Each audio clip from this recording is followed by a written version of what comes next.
આજરોજ મિયાગામ ગામે જે ખેતી કરતા જે ખેડૂત મિત્રો છે એ તમામ ગામના ખેડૂત મિત્રો સાથે આજે એક મિટિંગ કરવામાં આવી, જેનો મુખ્ય ઉદ્દેશ એ હતો કે હાલ જે કમોસમી અતિવૃષ્ટિના કારણે જે ખેત પાકમાં જે પુષ્કળ નુકસાન થયું છે, જે નુકસાનના અનુસંધાનમાં સરકારશ્રીએ જે વળતર માટે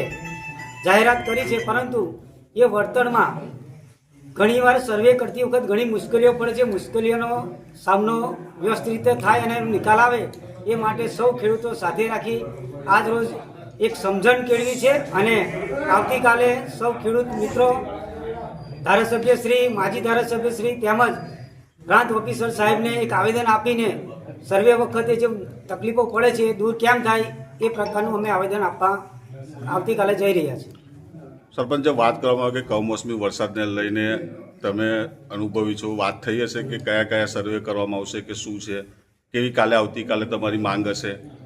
હાલ મારે ગ્રામસેવક સાથે ટેલિફોનિક વાત થઈ, જેમાં એમને કીધું, મેં પૂછ્યું કે ભાઈ કપાસનું મેં જાણ્યું છે અંગત સૂત્રોથી તો કે લગભગ 99% કપાસ લેવાઈ જશે, તો દિવેલાનું હાલ કોઈ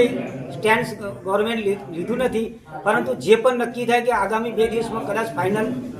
સરકારનો આદેશ મળી શકે તેમ છે. આવેદનપત્રની અંદર કઈ કઈ રજૂઆત હશે તમારી? આવેદનપત્રમાં એક ખાસ એવી રજૂઆત કરવાના છે કે ગામડાઓમાં આજે 70% ખેડૂત એવા છે જે ખેડૂતો ખેતી કરે છે, જે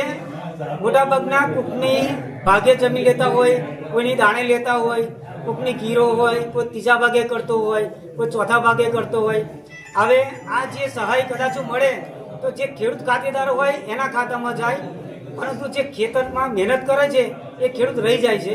એટલે સરકારમાં અમારી એક ખાસ રજૂઆત એવી છે કે આ સર્વે વખતે જો કદાચ